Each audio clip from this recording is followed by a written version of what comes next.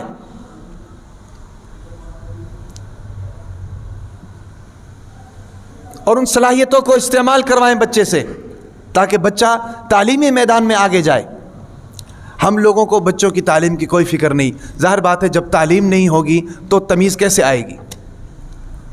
جب تعلیم نہیں ہوگی تو جب کہتے ہیں نا کہ یار بچوں کی ترتیب ہونی چاہیے، ترتیب کے مطابق بچے ہونے چاہیے، تو لوگ ہم پر اعتراض کرتے ہیں کہ یار آپ مولوی صاحب ہو کر یہ باتیں کرتے ہیں، بچے تو زیادہ ہونے چاہیے. ہم کب کہتے نہیں ہونے چاہیے، لیکن کوئی ترتیب بھی تو ہونی چاہیے، کوئی ترتیب بھی تو ہونی چاہیے. ترتیب یہی ہے نا کہ بھئی اگر اللہ تعالیٰ نے آپ کو اولاد دی ہے اس کی تعلیم کے بارے میں بھی سوچیں، اس کی تربیت کے بارے میں بھی سوچیں، اس کی تہذیب کے بارے میں بھی سوچیں، ساری چیزوں کے بارے میں سوچیں. ظاہر بات ہے اس نے بڑے ہو کر معاشرے کا فرد بننا ہے. اگر وہ اچھا انسان بنے گا تو اس سے معاشرے کو فائدہ ہے، اگر وہ اچھا انسان نہیں بنے گا تو اس سے معاشرے کو نقصان ہے. آج ہمارے معاشرے کی صورتحال آپ دیکھیں کیا ہے، ہمارے گلی محلوں کی صورتحال کیا ہے، وجوہات کیا ہے. وجوہات یہ ہے کہ ہم نے بچوں کو تعلیم نہیں دی، ہم نے بچوں کو تہذیب نہیں سکھائی، ہم نے بچوں کی تربیت صحیح طریقے سے نہیں کی. تعلیم نہ ہونے کی بنیاد پر صحیح اور غلط میں ہمارا بچہ فرق نہیں کر سکتا، سچ اور جھوٹ میں ہمارا بچہ فرق نہیں کر سکتا، صحیح اور غلط میں ہمارے بچے کو فرق کرنا نہیں آتا ہے. وجہ کیا ہے؟ وجہ یہ ہے کہ بچوں کو تعلیم نہیں دیتے ہیں، نہ اسکول کے دیتے ہیں اور نہ ہی اسلامی دیتے ہیں. تو اسکول اور کالج کے حوالے سے، اسکول کے حوالے سے یاد رکھیں، میں آپ کو یہ بتا رہا تھا 10واں سٹیپ ہے کہ اسکول اور درسگاہ کے حوالے سے بچے کو چیک رکھیں، بچے کو چیک کریں. ایسے اسکول کا انتخاب کریں جہاں بچے کی اخلاقیات نہ بگڑیں، بچے کے عقائد خراب نہ ہوں، بچے کے اندر بد اخلاقی نہ آئے. اسکول کو پورا چیک کرنے کے بعد پھر اپنے بچے کو وہاں پر ایڈمیشن کروائیں. تو یہ بچے کی تربیت کے حوالے سے 10واں سٹیپ تھا. اس کے بعد 11واں سٹیپ کیا ہے بچے کی تربیت کا، اولاد کی تربیت کا؟ وہ یہ ہے کہ بچوں کے دوستوں کو دیکھیں کہ بچہ کس کے ساتھ پھر رہا ہے، کس کے ساتھ دوستی کر رہا ہے، اس کا دوست کیسا ہے، سارے معاملات کو دیکھیں. یاد رکھیں عربی کا ایک مقولہ ہے کہ اگر کسی شخص کو دیکھنا ہو تو اس شخص کو نہیں بلکہ اس کے دوستوں کو دیکھو. ظاہر بات ہے جس ذہن کا بندہ ہے، جس نظریے کا بندہ ہے، اس کے تعلق والے سب اسی نظریے کے ہوں گے. اس لیے دوستی کے معاملے میں بچوں کو پر نگرانی کریں.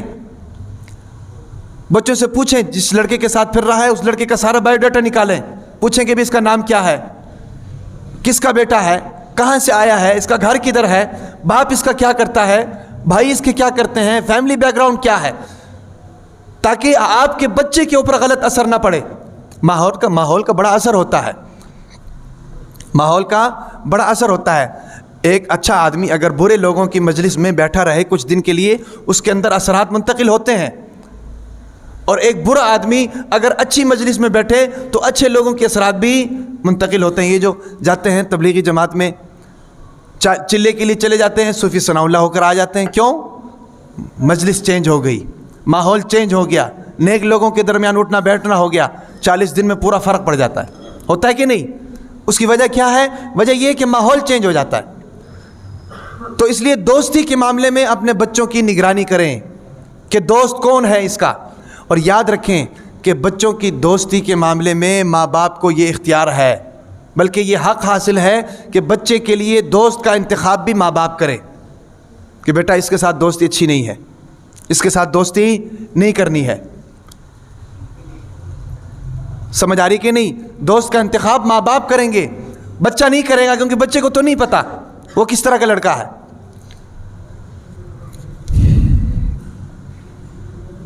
تو 11 مراحل ہو گئے بچے کی تربیت کے حوالے سے، اولاد کی تربیت کی۔ اس کے بعد 12واں مرحلہ بچے کی تربیت کے حوالے سے، 12واں مرحلہ یہ ہے کہ بچوں کے اندر، اولاد کے اندر کھیل کود کا انتظام کریں، کھیل کود کا ایک نظام بنائیں، ایکٹیویٹی کا ایک نظام بنائیں۔ اس کی وجہ کیا ہے؟ اس کی وجہ یہ ہے کہ بچوں کے اندر جو انرجی ہوتی ہے نا جی، اس انرجی کو یوٹیلائز کرنا چاہیے، اس انرجی کو یوٹیلائز کرنا چاہیے۔ جب آپ بچوں کو روک کے رکھیں گے نا جی، تو بچہ اپنی انرجی کہاں لے کر جائے گا، اپنی توانائی کہاں لے کر جائے گا؟ ہم بچوں کو اپنے اوپر تو قیاس نہ کریں نا، جس طرح ہم تھک کر جناب آ کر سو جاتے ہیں، بچے نہیں تھکتے ہیں۔ بچوں کو اپنی انرجی کہیں نہ کہیں لگانی ہے۔ اگر آپ ان کو جائز کاموں میں لگانے نہیں دیں گے تو وہ ناجائز کاموں میں لگائیں گے۔ اس لیے ان کو جائز طریقے سے ایسا انتظام کر کے دیں کھیل کود کا کہ تاکہ وہ اپنی انرجی کو اس پر لگائیں، اس میں ان کا جسمانی فائدہ ہو اور اس طریقے سے ان کا روحانی اس میں فائدہ ہو۔ اگر کھیل کود کا نظام نہیں بنائیں گے، بچوں کو روک کر رکھیں گے، کیونکہ بعض ایسے والدین ہوتے ہیں بچوں کو ہمیشہ ٹوکتے ہیں۔ بیٹے نے گلاس کو ہاتھ لگایا شیشے کی، اس کو ٹوک دیا اس کو ہاتھ نہ لگاؤ۔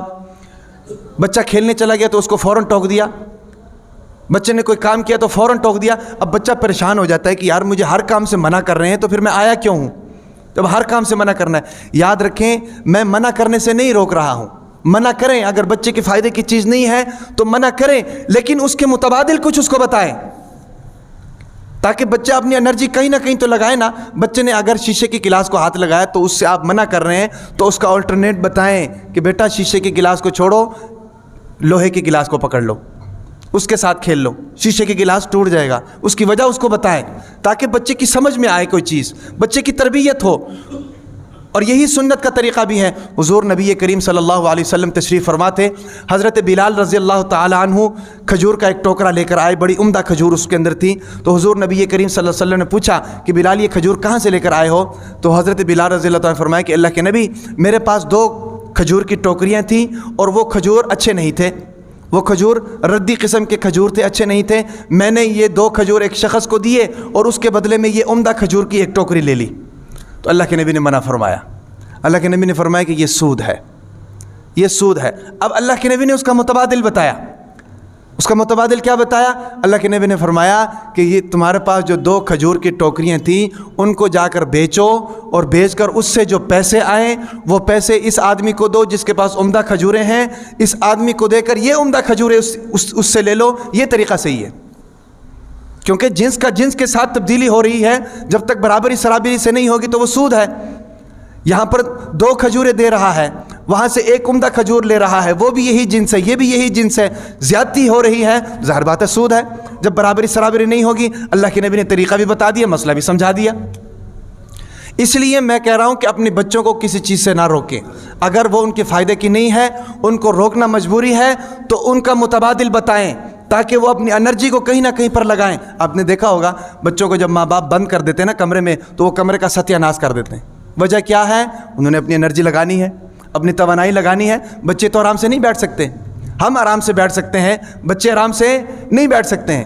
اس لیے بچوں کے درمیان کھیل کود کا نظام ہونا چاہیے تاکہ بچے جو ہیں اپنی انرجی کہیں پر لگائیں، ان کو جسمانی طور پر فوائد مل سکیں۔ تو یہ 12 مراحل ہو گئے۔ اس کے بعد 13واں مرحلہ وقت بھی پورا ہو گیا ہے۔ آپ حضرات اجازت دیں، 2-3 باتیں رہ گئی ہیں، چونکہ یہ ٹاپک 2-3 مہینوں سے چل رہا ہے، اس لیے یہ ہے کہ اس کو آج وائنڈ اپ کر کے جاتے ہیں یہاں سے۔ 13واں مرحلہ بچوں کے درمیان، یاد رکھیں 13واں مرحلہ یہ ہے کہ بچوں کے درمیان انعامی مقابلے رکھیں۔ انعامی مقابلے، ہمیں یاد ہے ہمارے والد صاحب جب ہم چھوٹے ہوتے تھے نا، میرے اور جو میرے چھوٹے بھائی ہیں مولانا عبید اللہ صاحب، ان کے درمیان میں تقریری مقابلہ رکھتے تھے۔ حالانکہ ہم کو تقریر تو نہیں کرنی آتی تھی، لیکن چونکہ ہم علماء کو دیکھتے تھے، والد صاحب کو دیکھتے تھے، تو ہم دونوں جو ہے نا جی تقریری مقابلہ کیا کرتے تھے۔ اس کا فائدہ کیا ہوا؟ اس کا فائدہ یہ ہوا کہ اللہ تعالیٰ نے زبان کھول دی، اللہ تعالیٰ نے خود اعتمادی عطا کر دی، ہاں بھائی. تو اس لیے بچوں کے درمیان میں انعامی مقابلہ رکھیں، اور انعامی مقابلہ بھی ایسا ہونا چاہیے کہ بچوں کی تربیت ہو. وہ مثال کے طور پر بچوں سے کہیں کہ بھئی دونوں کا مقابلہ ہے قرآن پڑھنے میں، کون صحیح قرآن پڑھتا ہے. اب بچوں کو شوق پیدا ہوگا کہ نہیں؟ اس کو پتہ چلے گا کہ مجھے انعام ملنا ہے. بچوں کے درمیان مقابلہ رکھیں کلمے سنانے کا، کون پورے کلمے سناتا ہے، نماز جنازہ کون پورا سناتا ہے، دعائے قنوت کون پورا سناتا ہے. اس طرح کے انعامی مقابلے بچوں میں رکھیں، اولاد میں، تاکہ وہ دلچسپی ظاہر کریں اس کے لیے آگے بڑھیں. ان کا اعتماد بھی بحال ہوگا اور ان کی تربیت بھی ہوگی، ان کے اندر سیلف کانفیڈنس بھی آئے گا. سمجھ آ رہی کہ نہیں؟ تو بچوں کی تربیت کے حوالے سے یہ چیز ضروری ہے. تو 13 سٹیپ ہو گئے، 13 مراحل. 14 مراحل یہ ہے، 14واں نکات بچوں کی تربیت کے حوالے سے وہ یہ ہے کہ بچوں کی ایمانیات کی تربیت کریں، ایمانیات سکھائیں. اللہ کے بارے میں عقیدہ بچوں کو سکھائیں، نبی کے بارے میں عقیدہ بچوں کو سکھائیں، فرشتوں کے بارے میں، کتابوں کے بارے میں، یوم آخرت کے بارے میں، مرنے کے بعد دوبارہ زندہ ہونے کے بارے میں، قرآن کے بارے میں، اسی طریقے سے رمضان کے روزوں کے بارے میں، نماز کے بارے میں اور ان کے احکامات اور ان کے مسائل، اور مسلمانی تشخص کے بارے میں، اسلامی لباس کے بارے میں، اسلامی تہذیب کے بارے میں، اسلامی روایات کے بارے میں، اسلامی کلچر کے بارے میں اپنے بچوں کو سکھائیں. سمجھ آ رہی کہ نہیں؟ بجائے آپ یہ ہے کہ سوشل میڈیا کو بچوں کے سامنے رکھ دیں، موبائل آن کر کے بچوں کے سامنے رکھ دیں. چلو اگر یہ ایک ناسور ہی بن گیا ہے، یہ ایک ناگزیر چیز ہی بن گئی ہے، تو پھر ان موبائلوں میں ایسی چیزوں کا انتخاب کریں جس سے بچوں کی تربیت اچھی ہو جائے. اسلامک کارٹونز بھی ہے موبائلز کے اندر، اسلامک کارٹونز بھی ہیں بچوں کے لیے، وہ آپ بچوں کو دکھائیں، ان کی ایمانیات کو بنائیں، ان کو اپنے ساتھ نماز پڑھنے لے کر آئیں. حضور نبی کریم صلی اللہ علیہ وسلم نے کیا فرمایا کہ 7 سال کی عمر میں بچوں کو نماز کا حکم دیں، اور 10 سال کی عمر میں اگر نماز پڑھنے نہ جائیں تو پھر ان کو سزا دیں. اب جو آدمی 7 سال کی عمر میں بچوں کو ہر نماز کے ٹائم نماز کا کہے گا، ظاہر بات ہے 10 سال تک پہنچتے پہنچتے بچہ یہ تو سوچے گا نا کم از کم کہ میرا والد صاحب جو عرصہ 3 سال سے 2 سال سے میرے پیچھے پڑا ہوا ہے نماز پڑھنے کے لیے، ظاہر بات ہے اللہ تعالیٰ کا کوئی نہ کوئی بڑا حکم ہوگا تو مجھے کرنا چاہیے. وہ باپ کے ساتھ آنا شروع ہوگا. 10 سال کی عمر میں بچے کو مارنے کی ضرورت نہیں پڑے گی. الحمدللہ میرے 2 بیٹے ہیں، میرے ساتھ آتے ہیں نماز پڑھنے کے لیے اور میرے سے پہلے تیار ہو جاتے ہیں، اللہ کا شکر ہے. تو یہ ترتیب جب ہم خود اپنی کریں گے نا جی والدین، پھر بچوں کی ہوگی. جب والدین ہی سیدھے نہیں تو بچے کیسے سیدھے ہوں گے؟ تو بچوں کی ایمانیات ٹھیک ہونی چاہیے. 14 نکات ہو گئے. 15واں نکات بچوں کے حوالے سے یہ ہے کہ اب جناب آپ کا بچہ جوان ہو گیا ہے، اب آپ کا بچہ جوان ہو گیا ہے، اب سکول لائن ختم ہو گئی ہے، اب بچے کی کالج لائف شروع ہو گئی ہے، بچے کی کالج لائف شروع ہو گئی ہے. اور یاد رکھو کہ سکول کے اندر جو ہے نا جی کچھ نہ کچھ پابندیاں ہوتی ہیں، لیکن کالجز کے اندر کوئی پابندی نہیں ہے، یونیورسٹیوں کے اندر کوئی پابندی نہیں ہے. وہاں آوے کا آوا بگڑا ہوا ہے، آپ کبھی جا کر دیکھ لیں، وہاں کوئی پابندی نہیں ہے. تو جب بچوں کی کالج لائف شروع ہونا جی، اس وقت یاد رکھیں سب سے پہلا کام ماں باپ کا کیا ہونا چاہیے؟ ماں باپ کا سب سے پہلا کام یہ ہونا چاہیے کہ ماں باپ بچوں کو اپنا دوست بنائیں. ماں باپ بچوں کو اپنا دوست بنائیں. بھئی دیکھو نا، دوست کے سامنے کوئی چیز نہیں چھپاتا ہے، اس کو بتاتا ہے. جب آپ بچوں کو اپنا دوست بنائیں گے نا جی، تو وہ اپنے دل کی باتیں آپ سے شیئر کرے گا، آپ کو اس کی چھپی ہوئی باتیں معلوم ہوں گی، تاکہ وہ کسی ایسے حالات میں نہ پھنس جائے، ایسے حالات اور واقعات کا شکار نہ ہو جائے جس سے اس کی تربیت خراب ہو. کیونکہ اب وہ جوان ہو گئے نا، کالج لائف ہے، جوانی کی لائف ہوتی ہے. جب بچے جوان ہوں تو ماں باپ ان کو اپنا دوست بنائیں. حضرت علی رضی اللہ تعالیٰ عنہ کیا فرماتے ہیں کہ بچہ جب پیدا ہوتا ہے، پیدا ہو کر 7 سال تک تو ماں باپ اس سے کھیلتے ہیں، 7 سال تک تو ماں باپ اس سے کھیلتے ہیں. اس کے 7 سال ماں باپ اس کی تربیت کرتے ہیں، پھر اس کے 7 سال ماں باپ اس کے دوست بن جاتے ہیں. کیونکہ اب یہاں پر اگر دوست نہیں بنیں گے تو بہت سی ایسی چیزیں ہیں جو وہ اپنے دل میں رکھے گا، آپ کے ساتھ شیئر نہیں کرے گا. اور اس کا نقصان یہ ہوگا کہ وہ آپ کے ساتھ شیئر نہ کرنے کی وجہ سے آپ کی تربیت نہ ہونے کی وجہ سے وہ غلط قدم نہ اٹھائے. چونکہ ہم دیکھتے ہیں نا، ہم اکثر دیکھتے ہیں باپ گھر میں آتا ہے تو بچے اس کے قریب نہیں جاتے. کیوں؟ وہ اس لیے نہیں جاتے ہیں کہ باپ سارا غصہ آ کر گھر میں نکالتا ہے.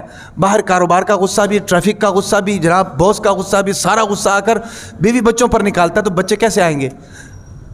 بچوں کو تو پتہ ہوتا ہے کہ میرے باپ نے کس ٹائم آنا ہے، اور اس کے جناب گھنٹی بجانے کا انداز کیا ہے اس کو پتہ ہوتا ہے، یا نوک کس طرح کرتا ہے میرا باپ اس کو پتہ ہوتا ہے. جیسے ہی باپ نوک کرتا ہے اندر بچوں کو پتہ چل جاتا ہے پیو آ گیا. اب جناب پورا گھر میدان صاف ہوتا ہے، باپ کے سامنے کوئی جاتا ہی نہیں ہے. کیوں؟ کیونکہ پتہ ہے کہ باپ نے آنا ہے تو جناب گالیاں دینی ہے، غصہ اتارنا ہے. تو پھر اس کا نتیجہ کیا نکلتا ہے کہ اولاد اپنے دل کی بات ماں باپ سے شیئر نہیں کرتی ہے، ماں باپ کو نہیں بتاتی. اس لیے جب اولاد جوان ہو جائے اور کالج لائف شروع ہو جائے تو پھر اولاد کے ساتھ ماں باپ دوستی کریں تاکہ وہ اپنی دل کی بات آپ کو بتائیں. یہ 15 مرحلے تربیت کے، اولاد کی تربیت کے پورے ہو گئے ہیں. اس کے بعد 16واں اور آخری مرحلہ ہے. 16واں اور آخری مرحلہ کیا ہے؟ وہ یہ ہے کہ ماں باپ اولاد کے نکاح کا انتظام کریں. چونکہ اب جوان ہو گئی ہے، کالج لائف ہے، تو نکاح کا انتظام کریں، نکاح کا. اور ہم اکثر لوگ کیا کرتے ہیں، بچوں کی پڑھائی کی وجہ سے نکاح کو ڈیلے کر دیتے ہیں. یاد رکھیں تعلیم نکاح کے راستے میں رکاوٹ نہیں ہے. بہت سے شادی شدہ لوگ ہم دیکھتے ہیں، شادی شدہ بھی ہیں، بچے بھی ہیں، پڑھتے بھی ہیں. تعلیم تو بھائی حضور نبی کریم صلی اللہ علیہ وسلم نے کیا فرمایا؟ ماں کی گود سے لے کر قبر تک علم حاصل کرو. تو تعلیم رکاوٹ تو نہیں ہے شادی میں. بھائی اگر آپ اپنی بچی کو تعلیم دے رہے ہیں، اس کے رشتے کا وقت آ گیا ہے، تو یہ ذمہ داری آپ اس کے شوہر کے اوپر ڈالیں. بھئی بیٹی آپ کو دے رہا ہوں، تعلیم کی ذمہ داری تو آپ کی ہے. پھر بیٹی اگر میں آپ کو دے رہا ہوں تو تعلیم کی ذمہ داری آپ کی ہے. تو تعلیم رکاوٹ نہیں ہے. تعلیم تو انسان کچھ نہ کچھ مرتے دم تک سیکھتا رہتا ہے، تو اس لیے تعلیم کو رکاوٹ نہ سمجھیں. تو آخری مرحلہ یہ ہے کہ جب اولاد جوان ہو جائے تو پھر اس کے نکاح کا انتظام کریں. اور نکاح کے لیے کیسی بیوی کا انتخاب کریں؟ بتائیں بھائی. نیک بیوی کا انتخاب کریں. یہ آخری مرحلہ جا کر پھر پہلے مرحلے سے جڑ جاتا ہے. یہ آخری مرحلہ جا کر پھر پہلے مرحلے سے جڑ جاتا ہے، نیک بیوی کا انتخاب. اور پھر یہی پروسیس دوبارہ چلتا ہے، پھر آخر میں آ کے یہی پروسیس دوبارہ چلتا ہے. تو یہ ایک 16 مراحل ہیں جو علماء کرام نے ان کی ترتیب بنائی ہے اولاد کی تربیت کے حوالے سے. اللہ تعالیٰ سے دعا ہے اللہ تعالیٰ ان تمام باتوں پر عمل کرنے کی توفیق عطا فرمائے.